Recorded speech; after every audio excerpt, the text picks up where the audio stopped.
नमस्कार मित्रों, मैं हूं एस्ट्रोलॉजर राजीव और आपका मेरे चैनल स्टार एस्ट्रोलॉजी में एक बार फिर बहुत ही हार्दिक स्वागत है। मित्रों, मैं आज आपसे जिस विषय पर चर्चा करना चाह रहा हूं वो है वक्री ग्रह।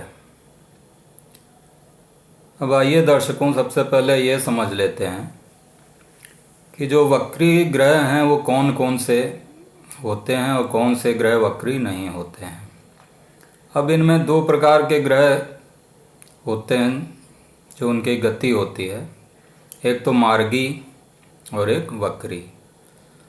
अब जो इसमें राहु और केतु ये हमेशा वक्र गति से ही चलते हैं और सूर्य और चंद्रमा ये हमेशा मार्गी रहते हैं।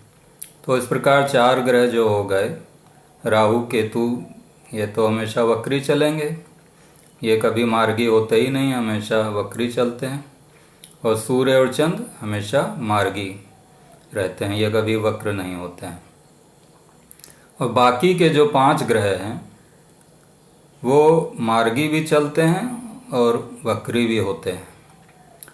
तो आइए दर्शकों ये समझ लेते हैं कि वक्री ग्रह क्या होते हैं। अब इसमें मित्रों ये देखिए कि जैसे कोई राशि है, अब वो राशि में 1 से लेकर 30 अंश तक होते हैं। प्रत्येक राशि में 1 अंश से लेकर 30 अंश तक। अब इसमें जब कोई ग्रह मार्गी होता है तो वो जैसे 1 डिग्री चला, फिर 2 डिग्री, 3 डिग्री, 4 डिग्री ऐसे आगे बढ़ता रहता है, उसको मार्गी गति कहते हैं। एक स्थिति ऐसी आती है कि जब वो ग्रह स्टेबल हो जाता है, रुक जाता है किसी अंश पर जाकर, और वहाँ वो 4-5 दिन स्टेबल अवस्था में रहता है, रुका हुआ रहता है, और उसके बाद फिर वो उल्टा चलना शुरू हो जाता है। तो जो ये उल्टा चलता है इसी को वक्री होना कहते हैं कि ग्रह एक स्थिति में मार्गी हुआ, फिर 4-5 दिन स्टेबल हो गया और उसके बाद वक्र गति से उल्टा चलने लगा। अब उल्टा चलने में मान लीजिए 10 डिग्री तक कोई ग्रह पहुंचता है और वहां से जब वो उल्टा चलता है तो फिर 10 के बाद 9, 8, 7 ऐसे पीछे अपनी उल्टी गति से वक्री होकर चलेगा। अब जब ये वक्री होते हैं ग्रह तो ये अपना पृथ्वी के पास आ जाते हैं। तो वक्री ग्रह की स्थिति में ग्रह पृथ्वी के पास होगा, और ये हमारा जो वक्री ग्रह होते हैं ये सूर्य से जो डिस्टेंस होती है ग्रह की, उसके हिसाब से इनकी वक्र अवस्था होती है कि ये कब वक्री होंगे और फिर कब मार्गी हो जाएंगे। तो ये सूर्य से इनकी जो डिस्टेंस होती है उसके हिसाब से इनका वक्री होना निश्चित होता है। तो इसमें ग्रह पृथ्वी के पास आ जाते हैं जब वक्र अवस्था में रहते हैं। तो ये तो हो गया कि ग्रह कब वक्री होते हैं। अब ये हमको जब पृथ्वी से हम देखते हैं तो उनकी गति के हिसाब से ग्रहों की, कि पृथ्वी की गति क्या है और मान लीजिए किसी ग्रह की गति क्या है, तो उसके हिसाब से जो हमको यहाँ से देखने पर लगता है तो हमको लगता है कि ग्रह वो वक्र हो गया है। लेकिन एक्चुअली में वो ग्रह अपनी ही कक्षा में घूमता रहता है, वो खाली देखने का ये रहता है भ्रम कि वो ग्रह वक्री हो गया है। ये हमारे खगोल शास्त्र के हिसाब से है। और जो वैदिक ज्योतिषी में है तो वो तो उसको वक्र होना बोलते ही हैं कि वो उल्टा चलने लगता है, वो अंशों के हिसाब से है कि वो ग्रह कब उल्टा चलने लगा तो वक्र गति से हो गया। अब वक्र गति में जो ग्रह होता है वो बहुत ही ज़्यादा बलवान हो जाता है। अब बलवान होना इसको है कि बिल्कुल अपनी उच्च अवस्था में जैसे जब पहुंच जाए तो इतना ज़्यादा बलवान हो जाता है, इसको चेष्टा बल कहते हैं। ग्रह का चेष्टा बल बोला जाता है। तो जब बलवान होता है तो ये अपने जो प्रारंभिक अवस्था है वक्री होने पर उससे 3 गुना ज़्यादा ये ग्रह कोई भी बलवान हो जाता है। मतलब 3 टाइम्स बलवान हो जाएगा जब ग्रह वक्री होगा अपने प्रारंभिक अवस्था से, मार्गी अवस्था से 3 गुना ज़्यादा बलवान हो जाएगा। और इसके साथ जब वक्री ग्रह के साथ जो भी ग्रह बैठ जाते हैं उनका भी बलाबल बढ़ जाता है। तो वक्री ग्रह के साथ कोई दूसरा ग्रह बैठ जाएगा तो वो भी उनका भी बलाबल बढ़ जाएगा। अब इसमें यह है कि वक्री ग्रह मान लीजिए सूर्य के साथ बैठ गया, उस अवस्था में तो अस्त हो जाएगा, तो वहाँ तो वक्री ग्रह का भी फल वो हो जाता है, अस्त हो जाता है, तो उसका भी जो बल है वो निर्बल ही हो जाता है, चाहे वो वक्री ही हो, अगर सूर्य के साथ बैठ गया। तो इस प्रकार वक्री ग्रह जो होता है उसका बलाबल काफ़ी बढ़ा हुआ रहता है, वो 3 गुना बलशाली हो जाता है। और वक्री ग्रह जो अपना फल देते हैं तो ये निर्भर करता है उनकी कहाँ किस भाव में बैठे हैं, उस भाव का वो फल देते हैं। और जहाँ पर उनकी दृष्टि होती है वहाँ पर वो फल मिलता है। इसके अलावा वो अलग से भी कुछ भावों के फल देते हैं। जैसे बृहस्पति है तो ये अपने जहाँ भी बैठा हो वहाँ से पंचम भाव का फल देगा। इसी प्रकार शनि है, वो अपने से जहाँ बैठा है वहाँ से 9वें भाव का फल देता है। अब ये फल उस पर निर्भर करता है कि यह फल शुभ होगा कि अशुभ होगा। अब यदि ग्रह कुंडली में जो जन्म कुंडली है उसमें शुभ भावों का स्वामी हुआ तब तो उसका वक्री होने पर फल शुभ होगा, और अशुभ भावों का स्वामी हुआ तो वो अशुभ फल देता है, और उतना ही 3 टाइम्स बलवान हो जाता है। तो उसी प्रकार से अपनी स्थिति के हिसाब से कि वो शुभ है कुंडली में या अशुभ है, वो उसका फल देता है। और जहाँ पर दृष्टि होती है उस भाव का फल देता है, और जहाँ पर वो बैठा होता है वहाँ का फल देता है। अब इसमें एक बात ये समझ लेनी है, आपको उदाहरण के तौर पर मैं बताता हूँ कि मान लीजिए तुला लग्न की कुंडली है और इसमें बृहस्पति अगर 12वें भाव में वक्री होकर बैठ गया है। अब 12वें मान लीजिए गोचर में ही है, मान लीजिए ट्रांजिशन में जो भी प्रेजेंट में ग्रह चल रहे हैं उसमें तुला लग्न के कुंडली में 12वें भाव में वक्री होकर बृहस्पति आ गया है। तो उसकी जो 5वीं दृष्टि पड़ेगी वो 4थे भाव पर पड़ेगी।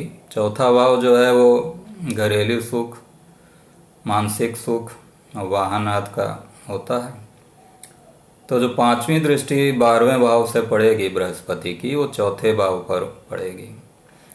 तो ऐसे में 12वां भाव चूँकि लॉस का भाव है और अशुभ स्थान है, तो बृहस्पति जो है वो 4थे भाव के फल देगा और वो अशुभ फल देगा।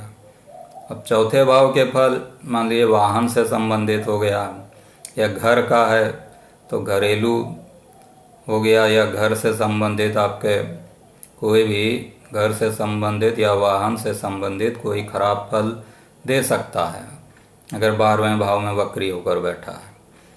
तो कहने का मतलब ये है कि जहाँ पर उसकी दृष्टि होती है उस भाव का वो फल देते हैं जो वक्री ग्रह होते हैं। ये देखने में आया है कि जिस स्थान में वो वक्री बैठा है ग्रह में, वो जिस ग्रह जिस स्थान में बैठा हुआ वक्री है उस स्थान से संबंधित वो कुछ ना कुछ अशुभ फल या अनस्टेबिलिटी जिसको कहिए वो देता है। मतलब उस स्थान से संबंधित फल जो हैं वो आपको अच्छे नहीं मिलेंगे, वो जो उसमें कुछ ना कुछ उसमें अशुभता जरूर हो जाएगी, चाहे वो शुभ ग्रह का ही स्वामी क्यों ना हो। तो इस प्रकार दर्शकों हम देख रहे हैं कि वक्री ग्रह कब अपना अशुभ फल देते हैं, कब शुभ फल देते हैं। अब इसमें बहुत सी भ्रांतियां हैं, कंट्रोवर्सीज हैं।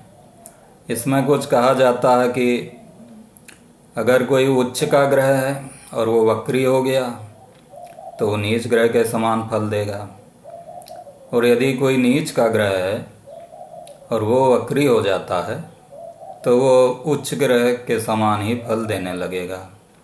अब इसमें कहने का तात्पर्य ये है कि मान लीजिए कोई ग्रह उच्च अवस्था में है और उच्च की अवस्था में होते होते वो अचानक वक्री हो गया, तो ऐसी अवस्था में वो जो उसका उच्च का फल है उसमें कमी आ जाएगी।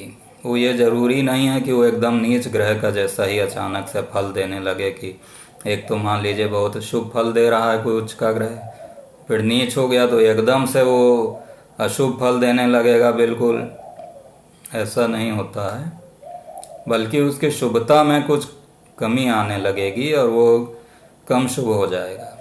इसी प्रकार कोई नीच का ग्रह है और वो मान लीजिए कि अशुभ फल दे रहा है और अचानक से वो वक्री हो जा रहा है, तो ऐसी अवस्था में उसके नीचता में कमी आ जाएगी और वो कुछ शुभ फल देने लगेगा, उसकी नीचता में कमी आ जाएगी। उच्चता की ओर मतलब वो अग्रसर हो जाएगा। ये नहीं कि वो एकदम से नीच से होकर एकदम बिल्कुल उच्च का ही हो गया, मतलब उसकी नीच अवस्था में कमी आ जाएगी। वो तो देगा अपने फल नीचता का ही, लेकिन उसके फलों में कमी हो जाएगी। वो उतना खराब फल अशुभ फल नहीं देगा अगर कोई नीच का ग्रह वक्री हो जाता है।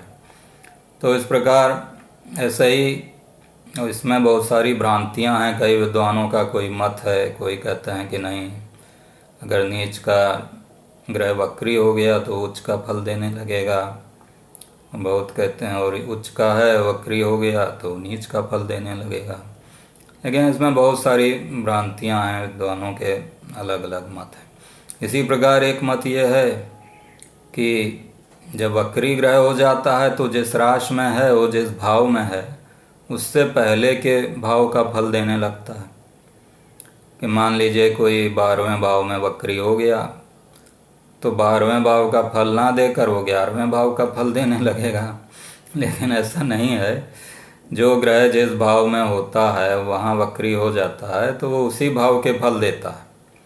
अब वो है कि उसके वक्री होने में उसके बल में 3 गुना उसका बल बढ़ जाता है, लेकिन वो फल देगा उसी भाव का, चाहे वो शुभ फल हो या अशुभ फल हो।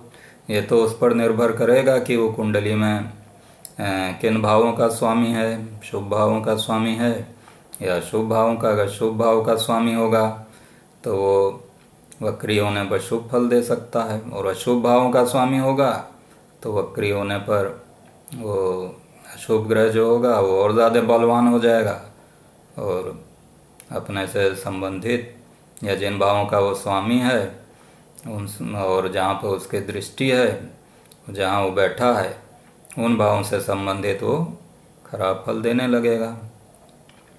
तो इस प्रकार दर्शकों आपने जाना कि कौन से ग्रह वक्री होते हैं, कौन से नहीं, और कौन से ग्रह मार्गी भी चलते हैं और वक्री भी चलते हैं।